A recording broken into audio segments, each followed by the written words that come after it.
أعوذ بالله من الشيطان الرجيم. بسم الله الرحمن الرحيم.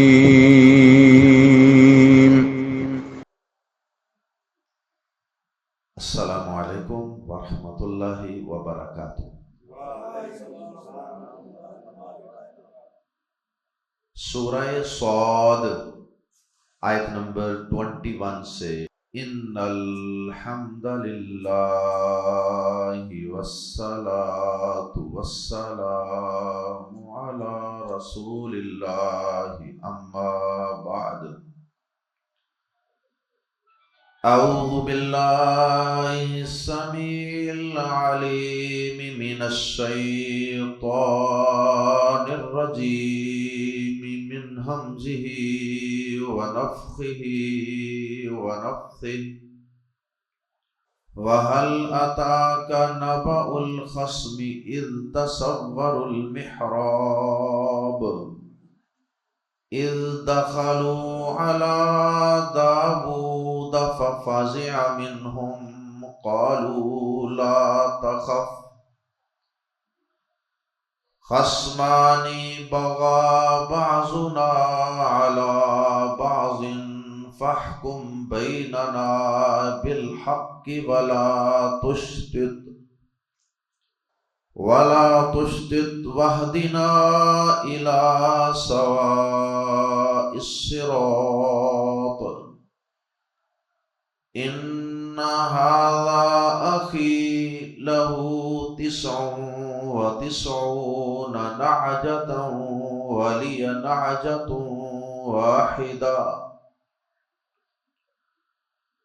وَلِيَ نَعْجَةٌ واحدة فقال أكفلنيها وعزني في الخطاب قال لقد ظلمك بسؤال نعجتك إلى نعاجه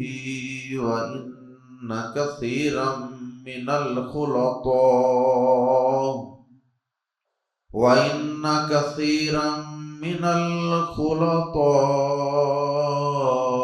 ليبغي بعضهم على بعض إلا الذين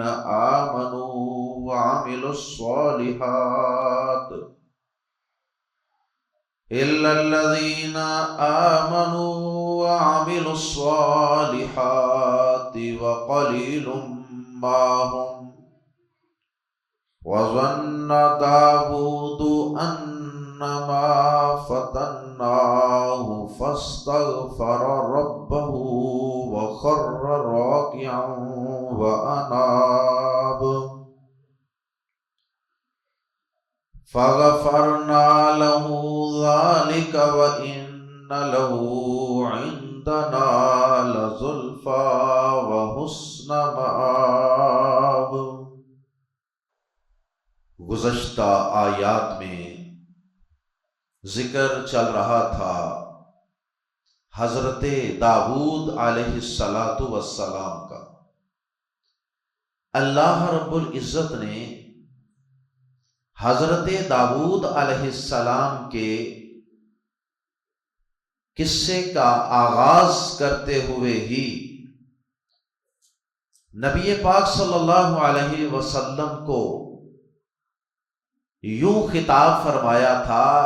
گزشتہ آیات میں ہم پڑھ چکے ہیں، اصبر ما یقولون واذکر عبدنا داؤد۔ اے نبی پاک صلی اللہ علیہ وسلم، آپ ان کافروں کی تکلیف دینے والی باتوں پہ صبر کیجئے اور ہمارے بندے حضرت داؤد علیہ السلام کو یاد کیجئے۔ آئیے ہم آپ کو ان کی زندگی کے کچھ روشن پہلو سنائے دیتے ہیں اور بتائے دیتے ہیں۔ اور پھر اللہ پاک نے حضرت داؤد علیہ السلام کو عطا کی جانے والی اپنی بہت سی نعمتوں کا تذکرہ فرمایا جو گزشتہ آیات میں ہم پڑھ چکے ہیں۔ اب حضرت داؤد علیہ السلام کا ذکر خیر چل رہا تھا تو اللہ پاک نے آج پڑھی جانے والی آیات زیر تفسیر میں حضرت داؤد علیہ السلام کا ایک قصہ نقل فرمایا۔ ان کے پاس دو جھگڑا کرنے والے دیوار پھاند کر ان کے محراب یا عبادت خانے میں آ پہنچے۔ اس واقعہ کی تفصیلات سننے سے پہلے اس بات کو اچھی طرح سمجھ لیجئے کہ اس واقعہ کے فہم میں، اس کو سمجھنے میں لوگوں کی اکثریت نے ٹھوکر کھائی، اکثریت کو غلطی لگی ہے، اور افسوس تو ہوتا ہے مسلمانوں پر جنہوں نے اسرائیلی روایات سے، یعنی یہودیوں کی بیان کردہ باتیں، جنہوں نے اپنی تورات تک کو نہیں بخشا اور اس میں انہوں نے تبدیلیاں کر دی، ان کی بیان کردہ اسرائیلی روایات، اس کی بنیاد پر مسلمانوں نے بھی، یہودیوں نے تو اپنی تورات میں حضرت سلیمان علیہ السلام اور حضرت داؤد علیہ السلام کے متعلق بہت کچھ لکھ دیا، اور بھی پیغمبروں کے بارے میں بہت سی باتیں لکھی ہیں، لیکن بالخصوص انہوں نے ان دو پیغمبروں کی شان و عظمت اور ان کی عفت و عصمت کے متعلق بہت زیادہ غلط باتیں لکھی۔ چلیں وہ تو تھے ہی ایسے، انہوں نے تو اپنی کتاب میں بھی بہت سی تحریف کر لی، انہوں نے تو اللہ کی کتاب تک کو بدل دیا، لیکن افسوس تو ہوتا ہے مسلمانوں پر کہ مسلمانوں نے بھی ان انبیاء کرام کے متعلق قرآن مجید میں آنے والی آیات اور واقعات کی ایسی ایسی تفسیریں کی کہ جس سے ان انبیاء کرام کی شان و عظمت میں کمی واقع ہوتی ہے، اور نعوذ باللہ ان کی عفت اور ان کی عصمت پر سوال اٹھتا ہے۔ مسلمانوں نے بھی ایسی باتیں انبیاء کرام کے متعلق تفسیر کے نام پر لکھ دی کہ جن کا قرآن و حدیث میں کوئی وجود ہی نہیں، اور پھر وہ عقل کے بھی خلاف، پھر وہ انبیاء کرام کی قرآن و حدیث میں بیان کردہ شان و عظمت اور ان کی رفت اور بلندی اور ان کا تقوی اور پرہیزگاری اس کے بھی صریحاً خلاف۔ اب اسی واقعے کو لے لیجئے، حضرت داؤد علیہ السلام کے پاس جو دو جھگڑا کرنے والے آئے تھے، ان جھگڑا کرنے والوں میں سے ایک نے کہا کہ جی یہ میرا بھائی ہے، ساتھی ہے، دوست ہے، یا جو بھی ہے، اس کے پاس 99 دمبیاں ہیں، ایک کم 100، اور میرے پاس صرف ایک ہے، اور یہ کہتا ہے کہ وہ ایک بھی مجھے دے دو، میری 100 پوری ہو جائیں اور تم ایک سے بھی محروم ہو جاؤ۔ اب اس بات کی تفسیر دیکھیے ذرا، اسرائیلی روایات سے اخذ کی جانے والی کتنی غلط تفسیر، اور اللہ کے پیغمبر کی شان سے بالکل میچ نہیں ہوتی۔ تفسیر کیا بیان کی کہ جی نعوذ باللہ، نعوذ باللہ، العیاذ باللہ، داؤد علیہ السلام کی 99 بیویاں تھیں، اور داؤد علیہ السلام نے نعوذ باللہ ایک کسی اپنے فوجی کی، اپنے کسی ملازم کی بیوی کو نہاتے ہوئے دیکھ لیا تو اس پر فریفتہ ہو گئے، تو اس کی بیوی پر نظر رکھ لی اور کہا کہ یہ اپنی بیوی بھی مجھے دے دو تاکہ میری 100 پوری ہو جائے۔ اور کئیوں نے لکھا کہ اس سپاہی کو دور کسی جہاد کے محاذ پر بھیج دیا تاکہ یہ وہاں جا کر شہید ہو جائے، اور اسے شہید کروا دیا۔ اور بعض نے تو اس سے بھی آگے لکھ دیا، بالخصوص اسرائیلیوں نے، انہوں نے کہا کہ اس کی بیوی کو اٹھا لیا نعوذ باللہ اور اپنی 100 پوری کر لی۔ تو یہ دو بندے داؤد علیہ السلام کو ایک انوکھے انداز سے یہ بات سمجھانے آئے تھے کہ یہ کتنا ظلم، یہ کتنی زیادتی ہے کہ ایک بندے کے پاس 99 بیویاں ہیں اور وہ کسی اور کی بیوی پہ نظر رکھ کے اپنی 100 پوری کرنا چاہتا ہے اور اسے ایک سے بھی محروم کرنا چاہتا ہے۔ لیکن انہوں نے دمبیوں اور بھیڑ بکریوں کی مثال عرض کی تاکہ یہ فیصلہ کریں۔ صاف سی بات ہے کہ فیصلہ تو یہی ہونا تھا کہ یہ زیادتی کر رہا، اس کے پاس پہلے اتنا مال ہے، اتنی بھیڑ بکریاں ہیں، اور یہ اپنے بھائی کے پاس ایک بھیڑ بکری بھی برداشت نہیں کر رہا۔ تو جب ان کا مقصد یہ تھا کہ جب داؤد علیہ السلام یہ فیصلہ کریں گے کہ یہ ظلم ہے، یہ غلط ہے، تو پھر ہم ان سے یہ بات کریں گے کہ جناب وہ جو آپ نے ایک سومی عورت پر نظر رکھی ہے، پھر اس کے متعلق کیا خیال؟ لیکن یہ قصہ سنانے والوں نے یہ نہ سوچا کہ اللہ پاک نے تو آیات زیر تفسیر میں اور گزشتہ سبق میں داؤد علیہ السلام کی شان، عظمت، بلندی، تقوی، پرہیزگاری، اللہ کی طرف بار بار رجوع، عبادت خانہ، ان ساری چیزوں کا ذکر کیا، اور ہم ایسی بات کر رہے ہیں کہ جس سے ان کا سارا تقوی، پرہیزگاری، عبادت، ہر چیز جو ہے وہ داغدار ہو جاتی ہے، صفر پہ آ جاتی ہے۔ جس بندے کا کردار ہی نہ صحیح ہو، اللہ معاف فرمائے، اس کی عبادتوں کا، تسبیحات کا، ذکر اذکار کا کیا کر؟ اللہ کے پیغمبر سے ایسی بات کی توقع بھی نہیں کی جا سکتی۔ اور بھی کئی باتیں لوگوں نے لکھی ہیں، لیکن وہ سب کمزور روایتیں یا اسرائیلی روایتیں۔ اب آتے ہیں صحیح واقعہ کیا ہے جس کا اللہ پاک نے آیات زیر تفسیر میں ذکر فرمایا۔ صحیح واقعہ یہ ہے کہ حضرت داؤد علیہ السلام، یعنی یہ واقعہ میں کسی حدیث سے نہیں بیان کرنے لگا، یہ واقعہ قرآن مجید سے خود بخود سمجھ میں آ رہا، اور قرآن مجید کی ہم نے اگر فرض کریں کہ کچھ آیات کی تفسیر 2-3 طریقوں سے ممکن ہے کہ یہ بھی مطلب ہو سکتا ہے، یہ بھی ہو سکتا ہے، یہ بھی ہو سکتا ہے، اور ان تینوں میں سے، 3 تفسیروں میں سے کسی ایک تفسیر کو صحیح کہنے کی ہمارے پاس کوئی حدیث نہیں ہے، کوئی دلیل نہیں ہے، تو پھر ہم کیا کریں گے؟ پھر ہم ان تینوں تفسیروں میں سے اس تفسیر کو راجح قرار دیں گے، اس تفسیر کو صحیح قرار دیں گے جو تفسیر قرآن مجید کی باقی آیات کے ساتھ میچ ہوتی ہو، جو عقل کے بھی خلاف نہ ہو اور قرآن مجید کی دیگر آیات کے بھی خلاف نہ ہو، وہ تفسیر ہم لے لیں گے، اور جو تفسیر قرآن مجید کی دوسری آیات سے ٹکرا رہی ہے، عقل سے بھی ٹکرا رہی ہے، انبیاء کرام کی شان میں گستاخی کا پہلو بھی نکل رہا ہے، اس تفسیر کو ہم چھوڑ دیں۔ اب ان آیات کی تفسیر ایک ایسے طریقے سے بھی ہو سکتی ہے، اور وہ سیدھی سیدھی صاف صاف تفسیر ہے کہ جس سے داؤد علیہ السلام کی شان و عظمت پر کوئی حرف نہیں آتا۔ وہ تفسیر کیا ہے؟ وہ تفسیر یہ ہے کہ حضرت داؤد علیہ السلام چونکہ اللہ تعالیٰ کے بڑے نیک بندے تھے، اواب کا لفظ اللہ پاک نے ان کے لیے استعمال کیا، بڑا ہی رجوع کرنے والے، اور احادیث میں بھی ان کے روزے کا، ان کی نماز کا، ان کی عبادت کا بڑا تذکرہ ہے۔ اب 3 بڑی ذمہ داری، 3 بڑی مصروفیات۔ ایک ذمہ داری ہے امور سلطنت کو چلانا، سلطنت حکمران تھے نا، بہت بڑی ذمہ داری، جہاد کے محاذ بھی گرم ہیں، اندرونی معاملات بھی دیکھنے ہیں، بیرونی بھی دیکھنے ہیں، بہرحال سلطنت۔ دوسری ذمہ داری ہے ان کی کہ وہ اپنے ہاتھ کی کمائی کھاتے تھے، اپنے ہاتھ سے محنت مزدوری کرتے تھے اور زرہیں وغیرہ بناتے تھے، اور اس کے ساتھ وہ اپنا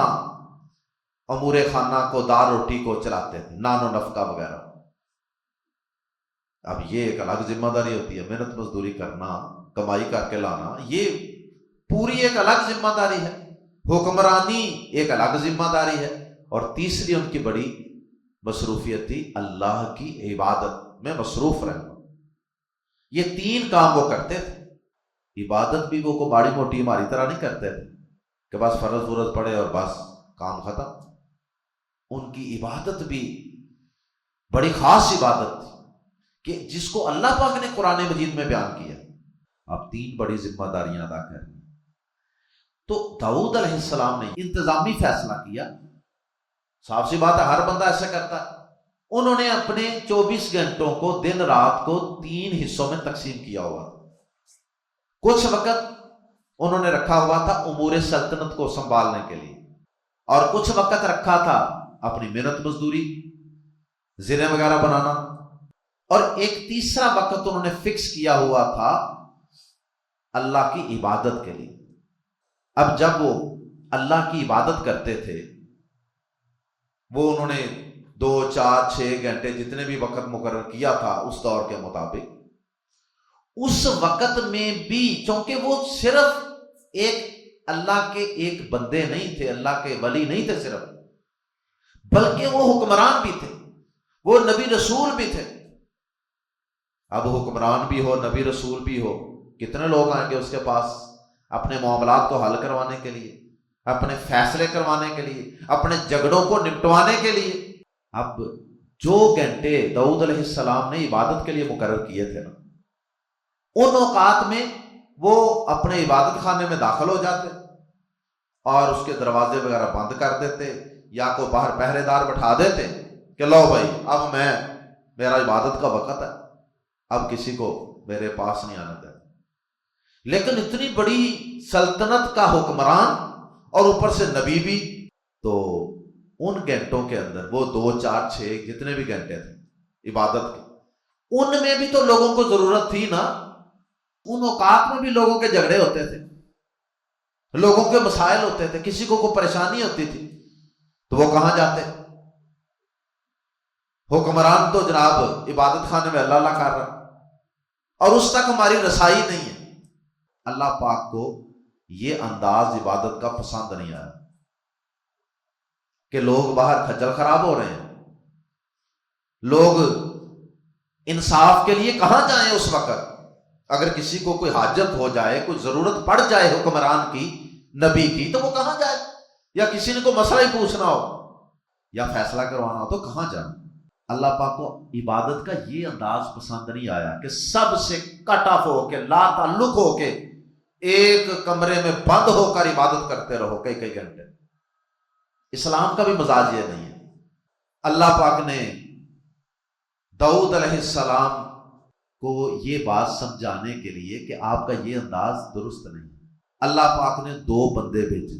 اور وہ دیوار پھاند کر، دیوار والی سائیڈ ہوگی نا، ادھر کوئی سیکورٹی وغیرہ نہیں ہوگی، وہ ادھر سے دیوار پھاند کر اندر آ گئے عبادت خانے میں، یعنی زبردستی آپ کے پاس آ گئے۔ اور اللہ پاک ان 2 بندوں کو بھیج کر آپ کو یہ سمجھانا چاہتا تھا کہ دیکھو آپ عبادت میں مگن تھے نا، اور یہ 2 بندے یہ باہر جھگڑ رہے تھے،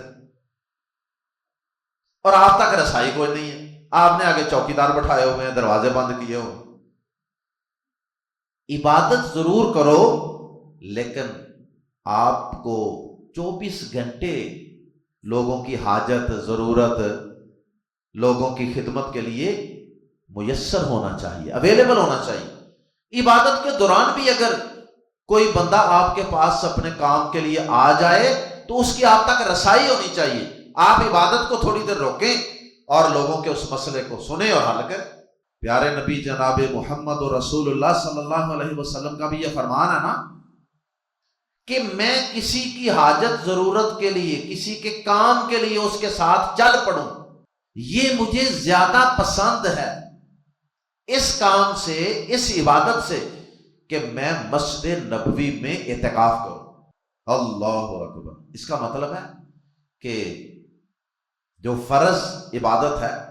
وہ تو کرنی ہے نا، فرض عبادت کے ٹائم تو ہم نہیں کچھ کر سکتے، کوئی ایمرجنسی ہو جائے تو ایک الگ چیز ہے۔ مثلاً آپ کسی روڈ ایکسیڈنٹ آپ نے دیکھا اور آپ اس مریض کو، آپ جا رہے تھے نماز پڑھنے، رستے میں آپ نے دیکھا ایکسیڈنٹ ہوا ہے، آپ اس بندے کو جلدی ایمبولینس میں ڈالتے ہیں یا اپنی گاڑی میں ڈالتے ہیں اور اس کو ہاسپٹل لے جاتے ہیں۔ ایسی سچویشن میں تو آپ فرض بھی چھوڑ سکتے ہیں، یعنی لیٹ کر سکتے ہیں، بعد میں پڑھ سکتے ہیں۔ لیکن عام لوگوں کی خدمت، جسے خدمت خلق عام کہتے ہیں، کسی کے ساتھ کچہری جانا ہے، کسی کے ساتھ کسی محکمے میں جانا ہے، کوئی کسی کے پیسے نہیں دیتا، اس طرح کے کام تو فرض نمازوں کے اوقات میں نہیں کرنے، وہ تو آگے پیچھے بھی وقت رکھا جا سکتا۔ لیکن آپ کی نفلی نمازیں، نفلی عبادت، ان سے زیادہ افضل ہے کہ آپ کسی کو انصاف دلوا دیں۔ کسی بیوہ کا کوئی کسی محکمے میں کام اڑا ہوا ہے، کسی یتیم کو کوئی اس کا حق نہیں دے رہا، تو آپ اس کو اس کا حق دلوا دیں۔ تو بہرحال اللہ پاک نے 2 بندے بھیجے اور انہوں نے آ کر اپنا جھگڑا آپ کے سامنے پیش کیا اور کہا کہ ہمارا یہ مسئلہ حل کر دیں، یہ میرا بھائی مجھ پر ظلم کر رہا ہے، میرے پاس ایک دبی ہے صرف، اور اسے وہ ایک بھی برداشت نہیں ہے، اس کے پاس 99 ہے، یہ مزید لالچ کر رہا ہے، ہرس کر رہا ہے، اور یہ چاہتا ہے کہ یہ ایک بھی میں اسے دے دوں، اس کے لیے میرے ساتھ یہ بحثتا رہتا ہے، میرے ساتھ یہ جھگڑا کرتا رہتا ہے ہر وقت۔ یقیناً یہ ناانصافی تھی نا، ظلم تھی نا، یہ ظلم تھا نا اور ناانصافی تھی۔ تو داؤد علیہ السلام نے ان کا فیصلہ فرمایا، ان کو جو 99 والا تھا اس کو سمجھایا ہوگا، نصیحت کی ہوگی۔ تو اللہ پاک نے داؤد علیہ السلام کو وہ بندے بھیج کر یہ بات سمجھا دی کہ آپ اندر اللہ اللہ کر رہے ہیں اور یہ بندے باہر جھگڑ رہے ہیں، ان کی کون سنے گا، ان کا جھگڑا کون ختم کروائے گا۔ حضرت داؤد علیہ السلام کو فوراً سمجھ آ گئی۔ انبیاء کرام معاشرے میں سے عقل مند ترین انسان ہوتے ہیں، وہ اللہ پاک کا یہ اشارہ سمجھ گئے اور انہوں نے فوراً اللہ کی طرف رجوع کیا، اللہ سے استغفار کیا، بخشش مانگی، یا اللہ مجھ سے غلطی ہو گئی ہے، میں ایک عبادت خانے کے اندر بند ہو کر، دروازے بند کر کے، باہر گارڈ بٹھا کے عبادت میں مصروف تھا، تو یا اللہ مجھے معاف کر دے۔ فوراً رکوع میں اور سجدے میں گر گئے اللہ کے سامنے، اور اس طرح اللہ پاک کے یہ بندے داؤد علیہ السلام جو ہیں، انہوں نے پھر آئندہ کے لیے اپنی عبادت کا سکیجول اور شیڈول جو ہے اس میں کچھ تبدیلی کی۔ تو اللہ پاک فرماتے ہیں کہ پھر ہم نے داؤد علیہ السلام کو معاف کر دیا، اور اس طرح اس واقعے کے بعد، رجوع کرنے کے بعد، تو وہ ہمارا پہلے سے بھی زیادہ مقرب بندہ بن گیا۔ یہ ہے واقعہ جو آیات زیر تفسیر میں بیان کیا گیا ہے،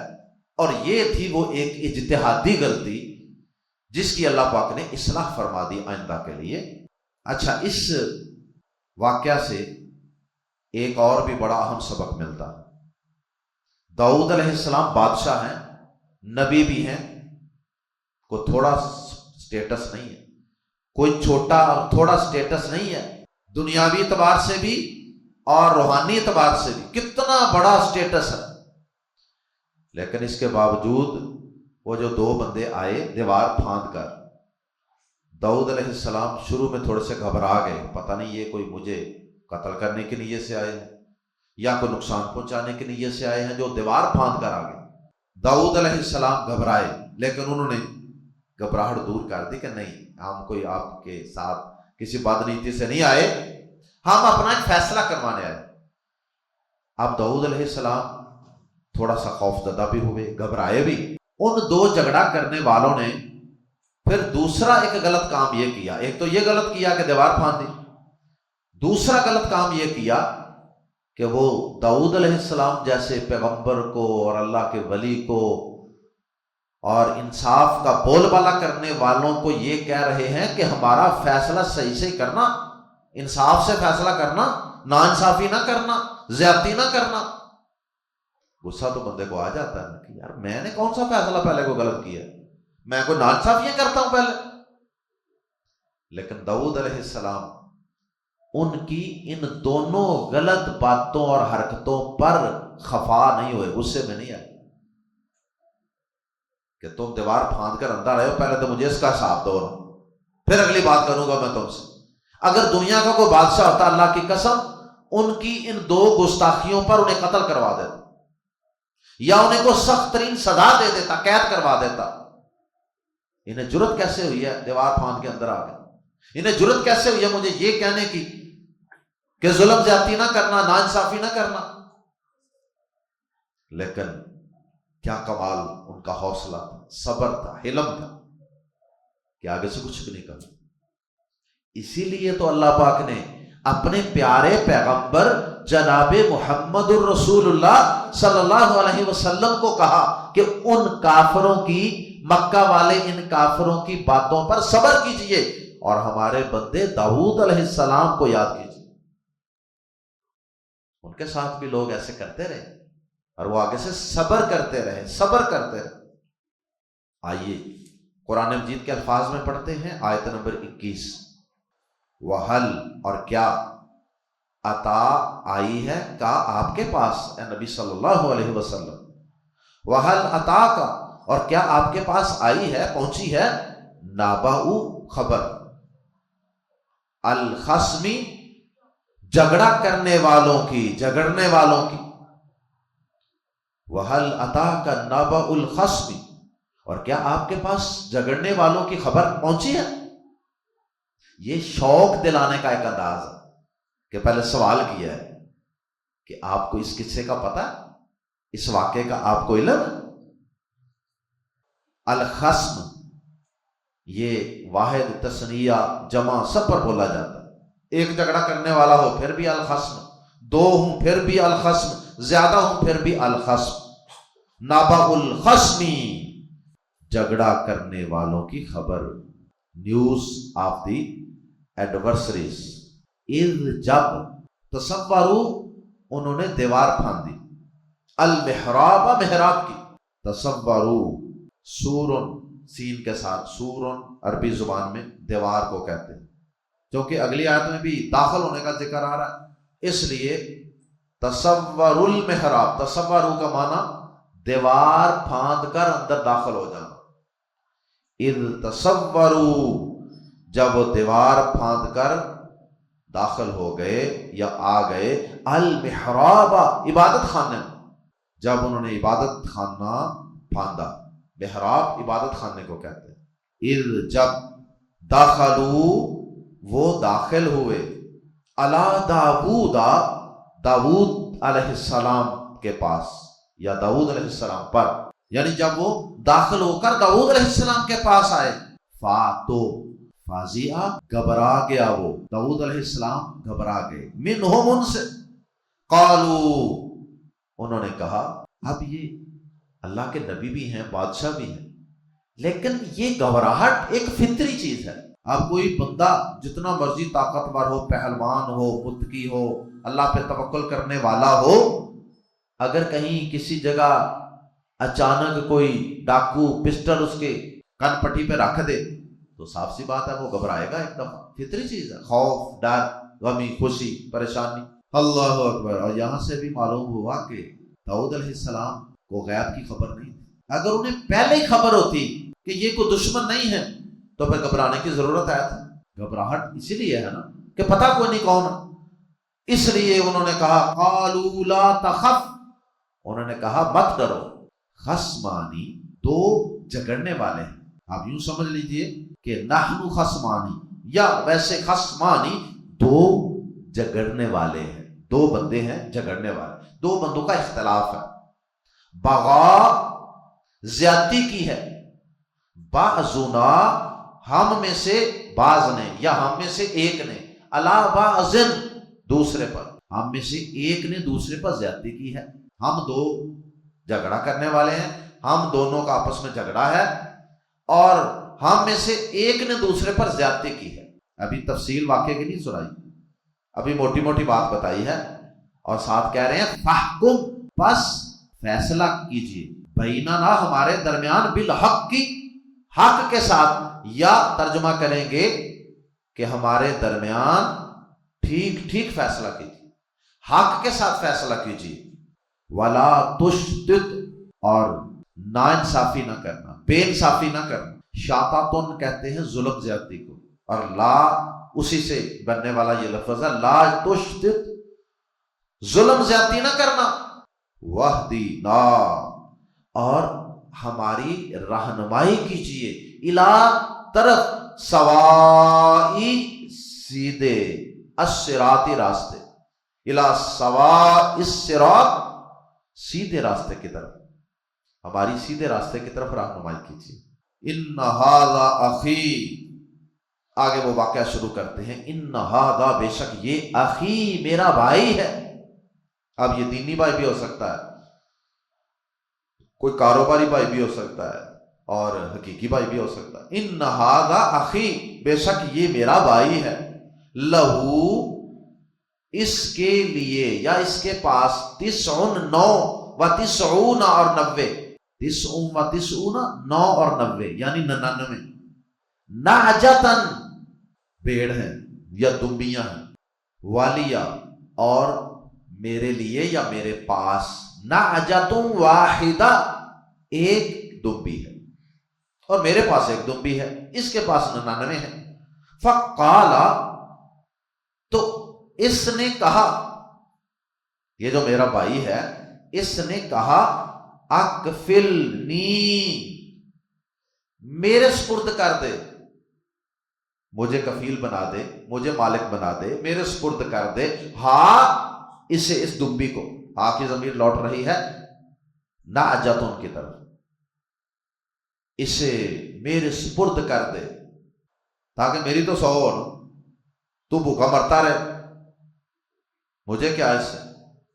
وعزنی، اور اس نے سختی کی ہے مجھ پر۔ قرآن مجید میں آتا ہے ایمان والوں کے متعلق کہ وہ ایمان والوں کے لیے نرم ہوتے ہیں، اور اعزت علی الکافرین، اعزت کافروں پر سخت ہوتے ہیں۔ وعزنی، اور اس نے بہت سختی کی ہے مجھ پر، فی الخطاب، بات کرنے میں، یعنی ایک ہوتا ہے نا ہلکی پھلکی ریکویسٹ کرنا کہ یار مجھے دے دو، میری 100 پوری ہو جائے، تو ہم نے کیا کرنی ہے، اور ایک یہ ہے کہ اس بات کے اندر بڑی شدت اختیار کر جانا، بحث و تکرار، لڑائی جھگڑے تک بات لے جانا، تو میں تک پہنچ جانا، گالی گلوچ تک پہنچ جانا۔ وعزنی فی الخطاب، اور اس نے خطاب میں، خطاب کا معنی کسی سے بات کرنا، اور اس نے بات کرنے میں مجھ پر بہت سختی کی ہے، میرا تو اس نے جینا حرام کر دیا۔ قال، اس نے کہا۔ اب یہاں دوسرے بندے کا موقف سننے کا قرآن مجید میں ذکر نہیں ہے، لیکن اگر کسی چیز کو ذکر نہ کیا جائے تو اس کا مطلب یہ نہیں ہوتا کہ واقعی وہ ہے ہی نہیں۔ ممکن ہے کہ اللہ پاک نے اس واقعے میں تخفیف کرتے ہوئے اور بات کو مختصر کرتے ہوئے، کیونکہ اصل یہاں بات وہ جھگڑا بتانا مقصود نہیں ہے کہ جھگڑا کیا تھا، اصل داؤد علیہ السلام کو اللہ تعالیٰ تو بات کوئی اور سمجھانا چاہ رہے ہیں، جس کا میں نے آغاز میں ذکر کیا کہ الگ تھلگ ہو کر ساری سلطنت کو ان کے حال پر چھوڑ کر، دروازے بند کر کے اندر اللہ اللہ کرتے رہنا اور کسی کو اندر نہ آنے دینا، یہ درست نہیں، یہ سمجھانا تھا اصل۔ اس لیے قرآن مجید نے دوسرے بندے کا موقف ذکر نہیں کیا۔ اور ویسے بھی اگر دو بندے جھگڑ رہے ہوں اور وہ اپنا فیصلہ کسی کے پاس لے کے جائیں اور ایک بندہ پوری بات سنا رہا ہو تو وہ ساتھ کہہ دیتا ہوتا ہے نا اکثر ساتھ والے اپنے دوسرے بھائی کو کہ لو بھائی میں بات کروں گا، جہاں غلط ہوا ٹوک دینا۔ تو جب اس نے ٹوکا ہی نہیں تو اس کا مطلب یہی ہے کہ اس پہلے بندے نے جو بات بتائی ہے وہ صحیح ہے، دوسرے کو موقف دینے کی ضرورت ہی نہیں، وہ خاموش رہا ہے، یہ بھی مطلب ہو سکتا ہے۔ قال، اس نے کہا، یعنی فیصلہ سنایا حضرت داؤد علیہ السلام، کیا فرمایا؟ لقد، بلا شبہ، یقیناً، لام زبر لا کا معنی اور قد دونوں کا معنی بلا شبہ یا یقیناً، لقد، بلا شبہ، یقیناً، ظالما، اس نے ظلم کیا ہے، کا تجھ پر، بازر بھی ساتھ سوالی، مطالبے کے، مانگنے کے، نہ اجاتی کا، تیری دمبی کو، بلا شبہ یقیناً اس نے تیری دمبی کو مانگنے کا مطالبہ کر کے تجھ پر ظلم کیا، الا نعاج ہی، اپنی دمبیوں کے ساتھ ملانے کے لیے۔ اور پورے جملے کا با محاورہ ترجمہ ہوگا قال لقد ظلمک بسؤال نعجتک الی نعاجہ۔ داؤد علیہ السلام نے کہا بلا شبہ یقیناً اس نے تیری دمبی کو اپنی دمبیوں کے ساتھ ملانے کے مطالبے کے ساتھ تجھ پر ظلم کیا۔ واقعی اس کا مطالبہ بڑا ظالمانہ ہے، بجائے اس کے کہ اپنے میں سے کچھ اس کو دے دے کہ جان تیرے پاس ایک ہے، چل تو دو چار اور مجھ سے بھی لے لے، تو یہ الٹا تجھ سے مانگ رہا ہے۔ اور ساتھ ہی داؤد علیہ السلام نے ایک بڑی کمال بات بیان کی، بڑی نکتے کی بات سمجھا دی، عام لوگوں کے بارے میں بھی، قیامت تک آنے والے لوگوں کے لیے۔ اور وہ بات یہ سمجھائی وَإِنَّ كَثِيرًا، اور بے شک اکثر لوگ، من الخلطاء، شریکوں میں سے، خلط ملط ہونا، آپس میں مکس اپ ہونا، پارٹنر بن جانا، ایسوسیٹس، یعنی جو کسی کام میں شریک ہوتے ہیں نا، بھائی وال، مثلا والد صاحب فوت ہوئے، بھائیوں کی زمین گاؤں میں اکٹھی ہے، اکثر جھگڑے رہتے ہیں، اکثر ظلم زیادتی، وراثت تقسیم کرنی ہے پھر بھی ظلم زیادتی، پھر بھی جھگڑے، ایک دوسرے پر چاہتا ہے زیادتی، دوسرا تیسرے پر چاہتا ہے، تیسرا پھر پہلے پر زیادتی چاہتا ہے۔ تو ایک بڑا ہی داؤد علیہ السلام نے نچوڑ والا خلاصہ بیان کیا، یعنی ایک نچوڑ بیان کر دیا زندگی کا۔ وَإِنَّ كَثِيرًا مِّنَ الْخُلَطَاءِ، اور بے شک اکثر شریک یا بہت سے شریک، لام زبر یقیناً یا بغی ظلم کرتے ہیں، بعضهم علی بعض، ایک دوسرے پر، بلا شبہ یقیناً بہت سے شریک یقیناً ان کا بعض پر زیادتی کرتا ہے۔ دیکھ لیں آج دنیا میں یہی چل رہا، اکثر ایک دوسرے پر جاتی ہے، دوسرا پہلے پر جاتی۔ یہ نہیں کہتے کہ یار یہ تمہارا حق ہے، خود دے کو بندہ۔ اللہ اکبر۔ ابھی کوئی اندازاً 2 مہینے پہلے ایک عالم دین شیخ الحدیث فوت ہوئے تھے ستیانہ بنگلہ میں، یہ فیصل آباد کے علاقے میں ایک چھوٹا سا قصبہ کہہ لیں، وہاں پر ایک بہت بڑا جامعہ تھا، وہ اس کے بانی تھے۔ اللہ ان کی قبر پر کروڑوں رحمتیں نازل فرمائے۔ ان کے بیٹے وہ جب فوت ہوئے تو ہم تعزیت کے لیے بیٹوں کے پاس گئے تو وہ بتا رہے تھے کہ ہمارے ابا جی نے اپنے بھتیجوں کا اتنا خیال رکھا ہے، اتنا خیال رکھا ہے، اپنی بھابھی کا بھی اتنا خیال رکھا ہے ساری زندگی، اور خصوصاً ہمارے چچا کے فوت ہونے کے بعد۔ کہتے ہیں ہم ذمہ دار ہیں، کہتے ہیں والد صاحب نے اپنے بھتیجوں سے کہا، بھتیجوں نے ایک دن کہا نا کہ تایا جی آؤ ذرا زمین جڑی ہے وہ نشاندہی کرا دو جڑی ساڈے حصے دی۔ کہتے ہیں انہوں نے کہا میں نے تو نہیں جانا، مجھے کیا جانے کی ضرورت ہے، بیٹا جاؤ آپ جا کے خود ہی تقسیم کر کے بتا دینا، یہ آپ کے کزن ہیں یعنی میرے بیٹے، آپ ان کو بتا دو جا کے، مجھے جانے کی ضرورت ہی نہیں ہے۔ کتنا بڑا جگر ہے، ظرف ہے، جو مرضی 2 حصے کرنے ہیں تم خود ہی 2 حصے کر کے ہمیں بتا دو کہ یہ تمہارا حصہ۔ اللہ اکبر۔ اچھا کہتے ہیں یہ فیصلہ ہو گیا، انہوں نے تقسیم کر لی، کہتے ہیں پھر وقتاً فوقتاً پوچھتے رہتے تھے پتر حالی بھی تمہیں لگے نا کہ تقسیم غلط ہوئی ہے، تواڈے کولوں تقسیم غلط ہو گئی ہے تے پتر جدوں چاہو تسی تقسیم دوبارہ کر لیں۔ اللہ اکبر۔ اس لیے اللہ پاک نے فرمایا ایسے لوگ بہت تھوڑے ہوتے ہیں، ورنہ پیسے پہ لوگ مر جاتے ہیں، مرلے پر لوگ خون بہا دیتے ہیں، اللہ کی قسم، رشتہ داریاں ختم کر دیتے ہیں، دنیا بھی برباد آخرت بھی برباد۔ فرمایا اکثر شریک جو ہوتے ہیں نا، ایسوسیٹس، پارٹنر، وہ ایک دوسرے پر زیادتی کرتے ہیں۔ الا الذین آمنوا وعملوا الصالحات، مگر وہ لوگ جو ایمان لائے اور انہوں نے نیک اعمال کیے، جو صحیح ایمان والے ہیں، صحیح اعمال صالحہ والے ہیں نا، اللہ کے صحیح متقی پرہیزگار بندے جو ہیں وہ زیادتی نہیں کرتے۔ اور آگے آخر میں فرما دیا وَقَلِيلٌ،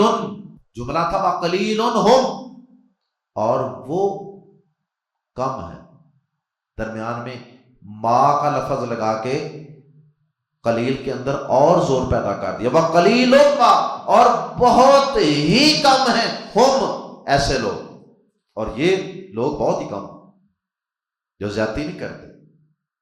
تاریخ میں ایسے واقعات بھی گزرے ہیں، ایک بندے نے دوسرے کو زمین بیچی، اور جس کو زمین بیچی اس نے اس میں کاشتکاری شروع کر دی، اور پتہ نہیں وہاں وہ کیا کرنے لگا، تو اس نے زمین کھودی، کچھ عمارت بنانے لگا تھا یا کنواں نکالنے لگا، تو اس زمین میں سے اسے بہت قیمتی اشرفیاں، سونا چاندی اور اس طرح کی چیزیں ملی، وہ اٹھا کے واپس لے گیا اس کے پاس، پہلے مالک کے پاس۔ کہتا ہے جناب میں نے آپ سے زمین لی تھی، یہ اندر سے جو سونے چاندی جواہرات نکلے ہیں نا، یہ میں نے نہیں خریدے تھے، یہ آپ کی امانت۔ اور وہ کہتا نا جناب لے جائیں، میں نے آپ کو زمین بیچ دی، زمین کے اندر جو کچھ تھا وہ تمہارا ہی ہے، میرا اس پہ کیا حق ہے؟ جب میں نے ایک زمین بیچ دی میرا اس پہ حق ہی نہیں۔ کسی عالم کے پاس گئے، پھر اس نے فیصلہ کیا کہ تم اس طرح کرو، اگر دونوں میں سے کوئی بھی لینے کو تیار نہیں تو تم دونوں کی اولاد پوچھی، اس نے کہا کہ تم آپس میں اپنے بیٹے بیٹی کا رشتہ کر دو اور یہ پیسے ان پہ لگا دو، دونوں پر ہی لگ جائیں۔ اللہ اکبر۔ یہ ہے الا الذین آمنوا وعملوا الصالحات وقلیل ما هم وظن داؤد، اور داؤد علیہ السلام نے ظن کا معنی ہوتا ہے گمان، لیکن جب اس کے ساتھ انا آ جائے تو پھر یہ یقین کے معنی میں استعمال ہوتا ہے۔ وَظَنَّ داود، اور داود علیہ السلام نے یقین کر لیا، کیونکہ آگے انا آ رہا ہے، انما کہ بے شک فتنا ہم نے آزمائش کی ہے، اس کی کہ ہم نے اس کی آزمائش کی ہے، اس کے امتحان کے لیے یہ دو بندے بھیجے ہیں کہ وہ ان سے سیکھے۔ فاستغفر ربہ، پس اس نے استغفار کیا، بخشش مانگی، ربہ اپنے رب سے، وخر اور وہ گر گیا، راکعاً رکوع کرتا ہوا، وانابا اور اس نے رجوع کیا، فوراً اللہ کی طرف رجوع کر لیا۔ یہاں سجدہ ہے، بعد میں بھی آپ کر سکتے ہیں۔ فغفرنا، فاتو غفرنا ہم نے بخش دیا، لہو سے، ذالک یہ، تو ہم نے اسے یہ بخش دیا۔ کیا بخش دیا؟ وہی جو انہوں نے لوگوں سائلین کا دروازہ بند کیا ہوا تھا عبادت کے وقت۔ وَإِنَّ لَهُ اور بلا شبہ اس کے لیے، عندنا ہمارے پاس، لام زبر لا، یقیناً زلفا بڑا قرب ہے، وحسن مآب اور اچھا ٹھکانہ ہے، اچھا ٹھکانہ یعنی جنت۔ اللہ تعالی ہم سب کو قرآن مجید کو اور انبیاء کرام کے واقعات کو سمجھنے، سیکھنے اور ان سے حاصل ہونے والے اسباب کو اپنی عملی زندگی میں نافذ کرنے کی توفیق عطا فرمائے۔ سبحانک اللہم و بحمدک، اشہد ان لا الہ الا انت، استغفرک و اتوب الیک۔